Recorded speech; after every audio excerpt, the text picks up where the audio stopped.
All right, here we go. Hi, guys. My name's David Whitaker. I'm the owner of Whitaker Home Services out of Dobson, North Carolina. So, my wife made a suggestion.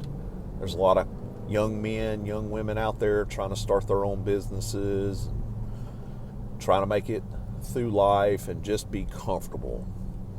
Not really wanting to be rich, just don't want to have to live from paycheck to paycheck. So, I'm going to give you my story and hopefully it'll help you guys out. So, we started this business about 3 years ago, pretty much out of necessity. I was working for another company. I was making six figures a year. Things were going great. I mean, we were living good.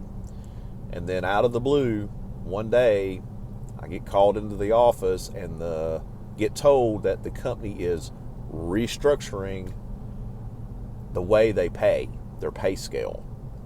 So I went from about $116,000 to $120,000 a year to $65,000, and I couldn't do that. I had a mortgage, $1,800 a month.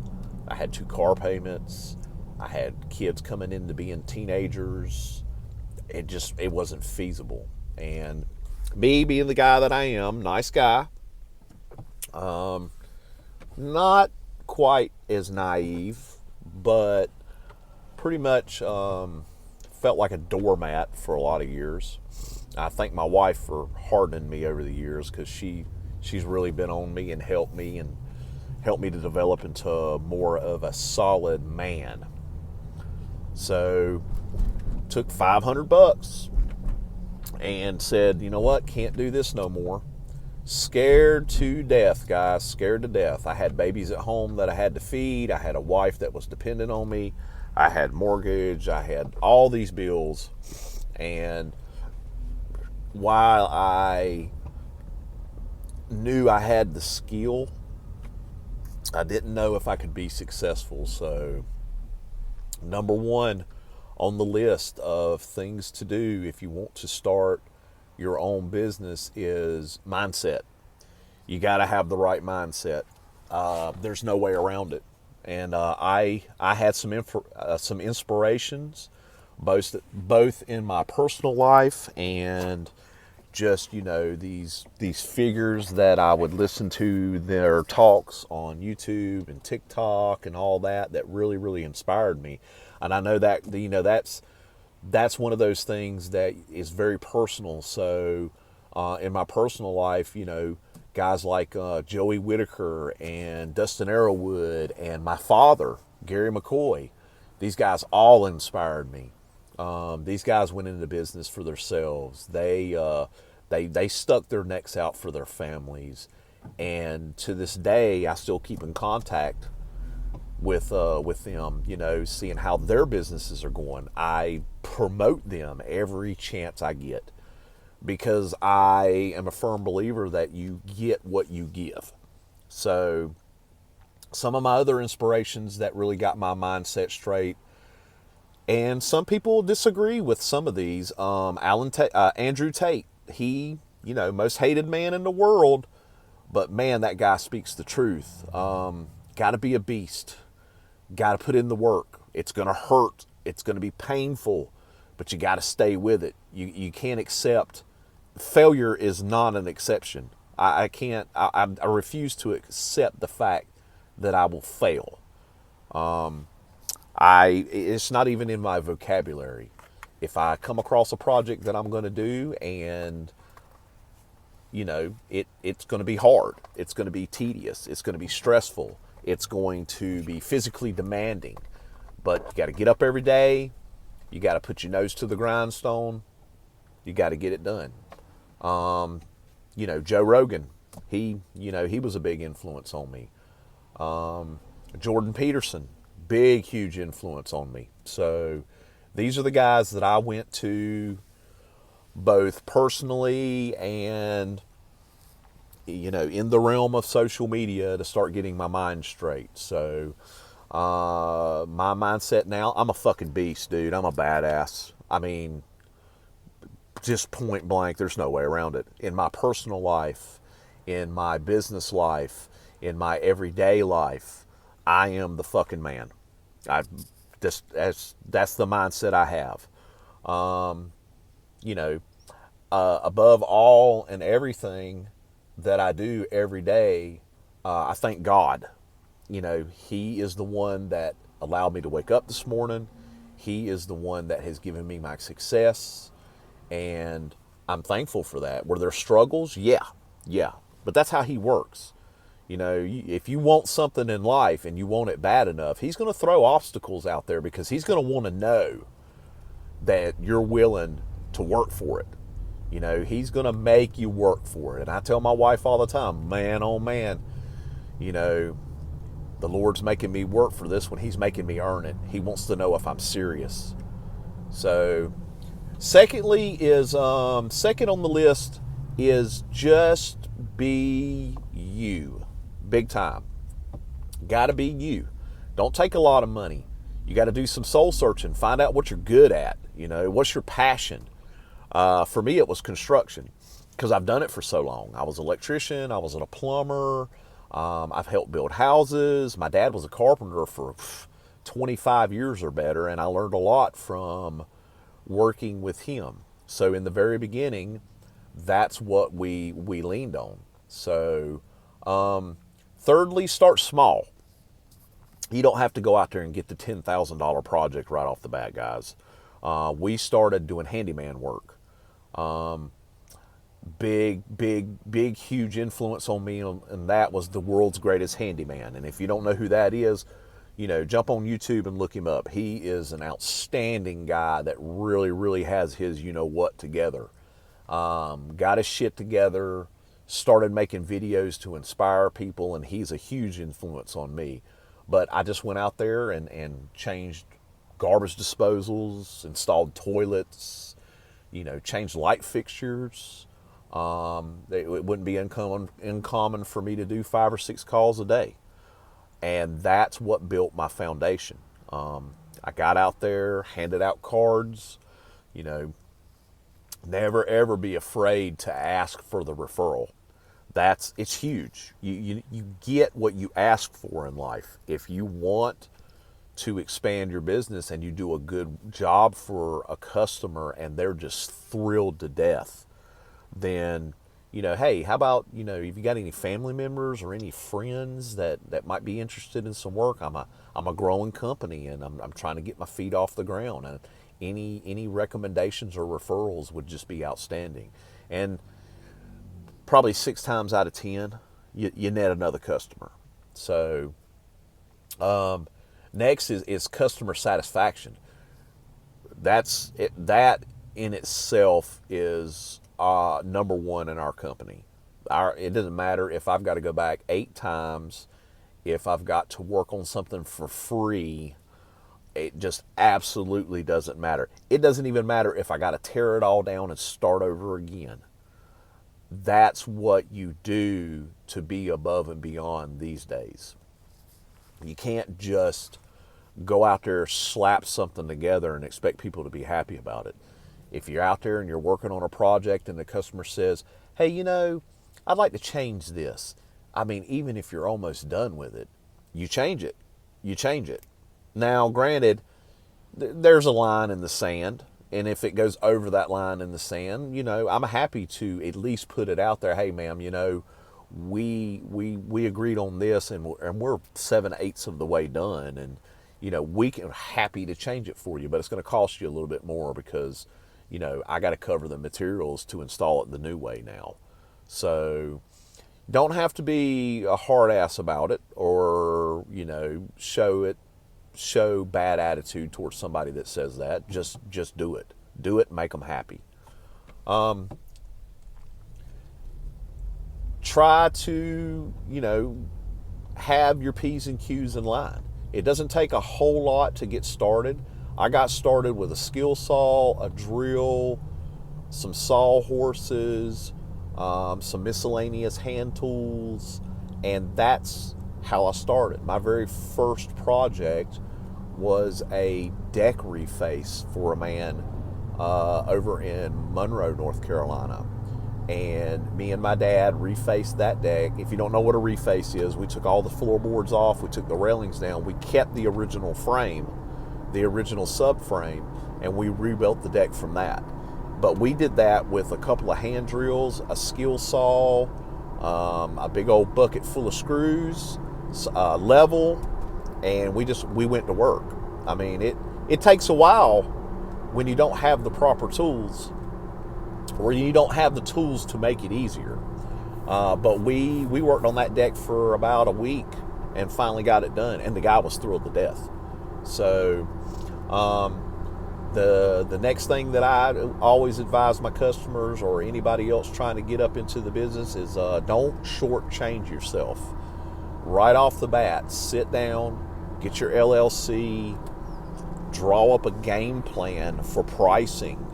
You know, how am I going to price this out? Handyman stuff, I generally will go by the hour and material cost. Larger projects, I mean, I'll be honest, I think a lot of myself and my skills, and I jump out there and I'll add up materials. I'll figure in some travel time, because we do work all over North Carolina, Virginia, and South Carolina. Figure in some travel gas money. And then I'll sit down and give some honest thought. Okay, this job's going to take me 4 days. How much money do I want to make in 4 days? So, and then write that down. Get it down there. And you may not always be the lowest. Sometimes you'll be the highest. But depending on how you present that to that customer, you can always be the best. So I've had jobs that I was underbid. Customer got 3-4 bids. I was the highest bid. But I've had several of them come back to me and call me up and be like, look, David, you were the highest end bid, but I've seen your photographs on your Facebook page, and we really, really like you personally when you came out and sat down with us and explained it all. And so we're going to go with you because we just think the quality's there. So the next thing on the list is being organized. That's a really hard thing for me. I'm not a very organized person, but thank God my wife is. So thank goodness for her, man. I thank the Lord every day when I wake up in the mornings. Thank goodness for Tracy, because she helps keep me organized, paperwork-wise, money-wise, tool-wise. I run all my big ideas by her. She is my partner in life. She is my partner in my company. She gets a say in almost every single thing that I do. She's very smart, and she will always keep me on the right road. The other thing that I did not find out early on, and that I had to overcome once we got up and got started, was how to handle unhappy customers. Now, we've been in business 3 years now, and I've had 3, probably out of 1,000 customers.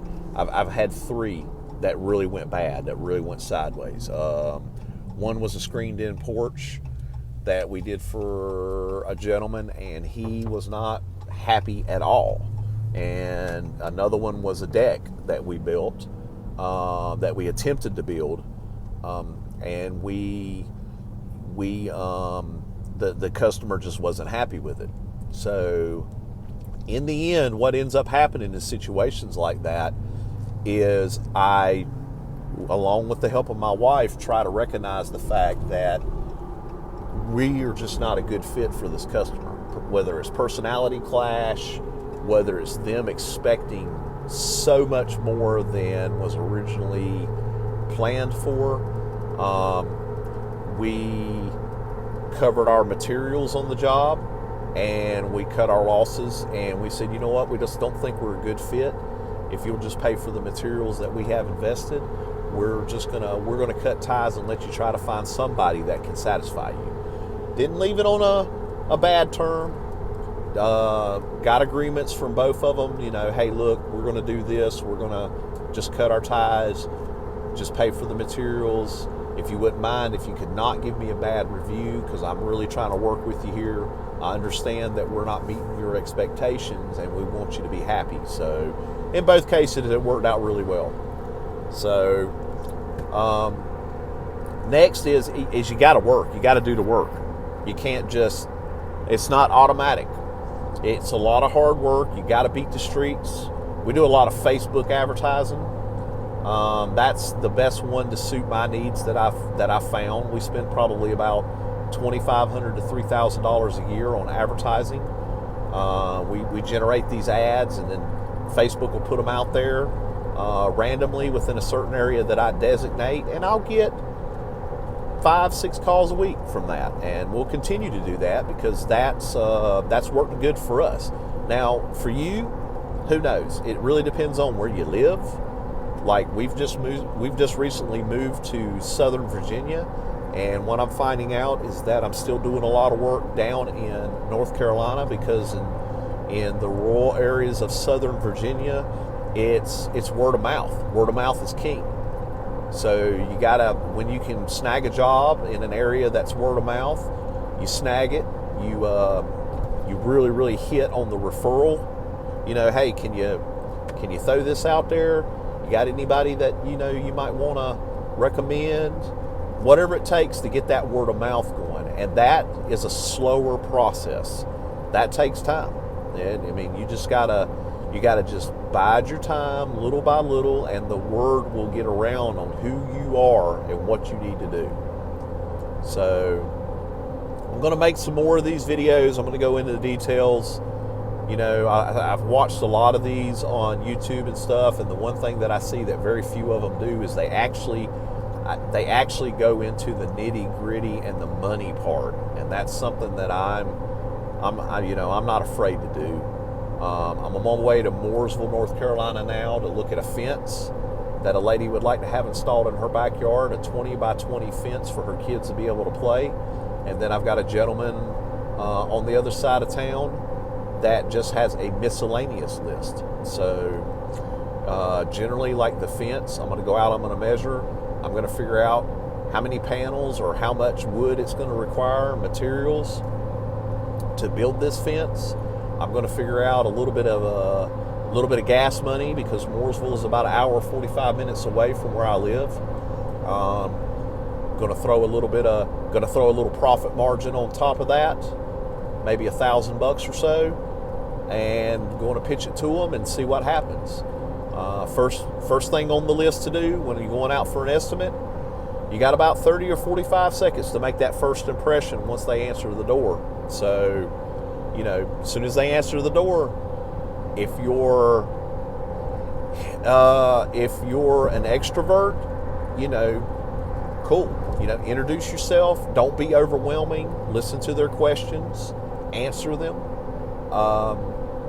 You know, answer as many questions as you can. Promote yourself. Once, you know, they get to knowing you and get to liking you, pitch your idea, pitch your price. Once you get out on the job, knock it out. Be quick and efficient, and just as absolutely top-notch work as you can perform. Putting the fence up, a 20 by 20, probably take me 2 days, because I do work by myself. You know, I have my sons on the weekends when they're not in school, but school's very important to me, so I will not pull them out to go work on jobs. So you gotta get out there, and you gotta do what you can. You know, cover all your bases. This particular fence, we're going to have 811 come out and do location of utilities all the way around. Generally, I will use a post hole digger. Augers are kind of iffy to me. Especially if you're anywhere in a utility bed at all. That's the last thing you want, is to hit a utility. But I mean, those are thousands of dollars. We are licensed and insured. I make sure of that. I have $1 million general liability policy. I have a $500,000 accidental damage policy. I want to make sure that if Lord and behold, if something happens and we damage somebody's property, that I'm covered on it. And because I am a small LLC, I don't want to break the bank. I don't want to break the bank.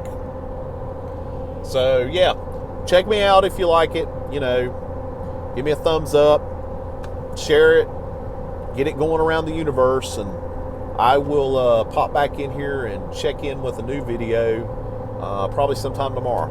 All right, guys, have a great day.